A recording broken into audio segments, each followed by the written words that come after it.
वाराणसी। साल 2022 का अंतिम चंद्र ग्रहण मंगलवार 8 नवंबर को लग रहा है। पंचांग के मुताबिक बाबा विश्वनाथ के शहर बनारस में शाम 5:10 से चंद्र ग्रहण की शुरुआत होगी। चंद्र ग्रहण से ठीक पहले ही वाराणसी के सभी छोटे बड़े मंदिरों के कपाट बंद हो गए हैं। मंदिर के कपाट बंद होने के बाद भी लोग मंदिर पहुंच पूजन कर रहे हैं। मान्यता है कि ग्रहण काल के कुप्रभाव से बचने के लिए इस समय में पूजन, मंत्र, जप का विशेष फल मिलता है। यही वजह है कि लोग मंदिरों में बंद कपाट के सामने खड़े होकर पूजन अर्चन कर रहे हैं। वाराणसी के संकट मोचन कुष्मांडा देवी मानस मंदिर सहित सभी छोटे बड़े मंदिर सुबह 8 बजे सूतक काल शुरू होने के साथ ही बंद हो गए। कपाट बंद करने के पहले आरती हुई, उसके बाद मंदिर को बंद कर दिया गया। बताते चले कि अब शाम को ग्रहण के मोक्ष के बाद यानी 7 बजे के करीब आरती पूजन के बाद दोबारा मंदिरों को खोला जाएगा। जी गुरु जी, अपना परिचय बता दीजिए। मैं पंडित श्यामधर शास्त्री, वाराणसी से। श्यामधर जी, आज किस प्रकार का ग्रहण लगा है और कब से कब तक ये लगा है? बिल्कुल, यह खंडग्रास चंद्र ग्रहण है। यह दिन में पूरे विश्व की मैं पहले बात कर लूं, फिर काशी की मैं बात करूंगा। पूरे विश्व में ये आज यानी 8 नवंबर 2022 को दोपहर में 1:38 पर प्रारंभ हुआ है। 4:29 पर मध्य होगा और 6:29 पर मोक्ष होगा।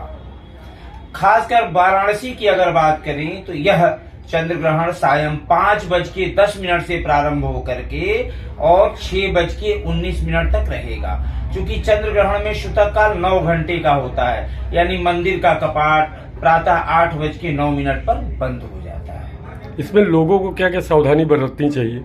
विशेषकर देखिए, सावधानी के रूप में जो ग्रहण काल होता है, क्योंकि धर्म कहता है कि नियमतः सूतक काल यानी प्रातः 8:09 के बाद भोजन, अन्न, जल ग्रहण नहीं करना चाहिए। लेकिन बालक, वृद्ध और गर्भवती स्त्री के लिए ऐसा कोई निषेध नहीं है। विशेषकर जो गर्भवती स्त्री होती है उसके ऊपर ग्रहण का विशेष प्रभाव पड़ता है। ऐसे लोगों को अपने गर्भ पर या अपने उदर पर गोबर का लेपन करना चाहिए। और साथ ही जो गर्भिणी हो उनको ज्यादा अपने पास चाकू, छुरी इस तरीके का कोई काटने योग्य सामान नहीं रखना चाहिए। इससे पेट में जो उदर में पल रहा संतान होता है उसके लिए दिक्कत होता है। ऐसा भी मान्य है कि मतलब सुनने में आता है कि गर्भवती स्त्री अगर उंगली अपनी पुटका दे तो कुछ टेढ़ा हो जाता है, ऐसा भी कुछ है? बिल्कुल, इन सब चीजों का पूर्णतया प्रभाव पड़ता है। महाभारत काल में जैसे उत्तरा के गर्भ की स्थिति हुई थी उस तरीके से देखने को मिलता है।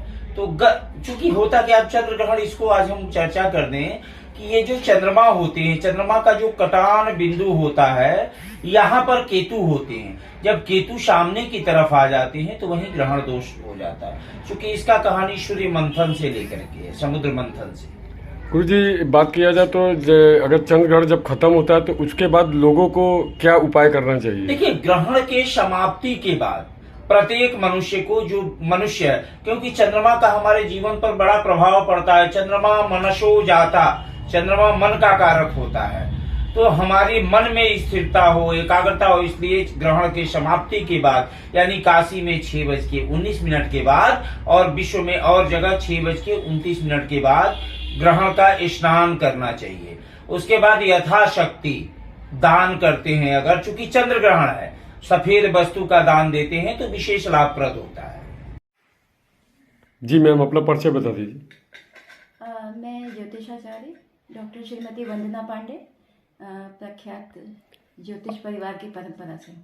आज मैम ग्रहण लगा हुआ है, इस ग्रहण का क्या प्रभाव है और ये कब से कब तक लगा है?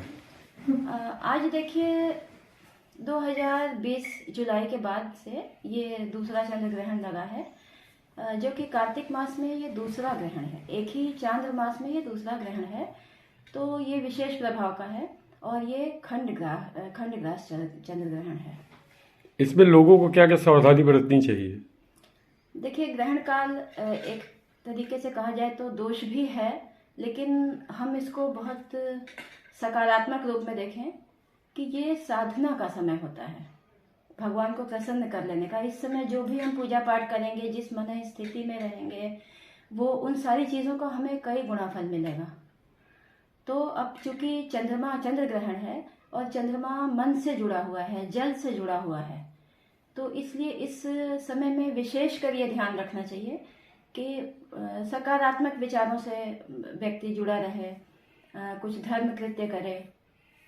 और कुंडलियों ज्योतिषीय दृष्टि से देखा जाए तो जिसकी कुंडली में पहले ही चंद्र ग्रहण है, ग्रहण योग बना हुआ है, या फिर चंद्रमा निम्न राशि में बैठा हुआ है, इस तरीके का कोई दुर्योग यदि चंद्रमा से जुड़ के आ रहा है तो उनको और विशेष सावधानी बरतनी चाहिए। शिव जी की आराधना करें, मानस पाठ करें, सप्तशती के कुछ अच्छे श्लोकों का जप करें, तो इसमें बहुत सिद्धियां भी मिल जाती हैं जल्दी। किन किन लोगों को सावधानी बरतनी चाहिए इस ग्रहण में?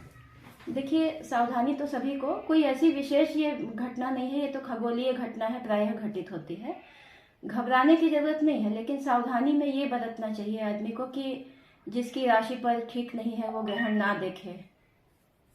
और जैसे वृद्ध व्यक्ति हैं उनके लिए बंधन नहीं है, बालकों के लिए बंधन नहीं है, गर्भवती महिलाओं के लिए बंधन नहीं है। अगर मैम बात किया जाए तो खान-पान को लेकर गर्भवती महिला को इसमें क्या क्या सावधानी बरतनी चाहिए? देखिए, गर्भवती महिला को अगर वैज्ञानिक दृष्टि से देखा जाए तो शरीर में चूंकि 70% से ज़्यादा जल तत्व होता है, चंद्रमा जल का प्रतिनिधित्व करता है, और गर्भस्थ शिशु भी द्रव पदार्थ में जल ही के इर्द गिर्द रहता है वो। तो जिस तरह से चंद्र ग्रहण का प्रभाव समुद्र पे पड़ता है, वैसे ही उदरस्थ शिशु पे बहुत प्रभाव पड़ता है। तो कहा यह जाता है कि माता को बहुत मन से बहुत सात्विक, बहुत सशक्त होना चाहिए ताकि उसका अच्छा असर पड़े। अच्छे धर्म ग्रंथों को पढ़ना चाहिए,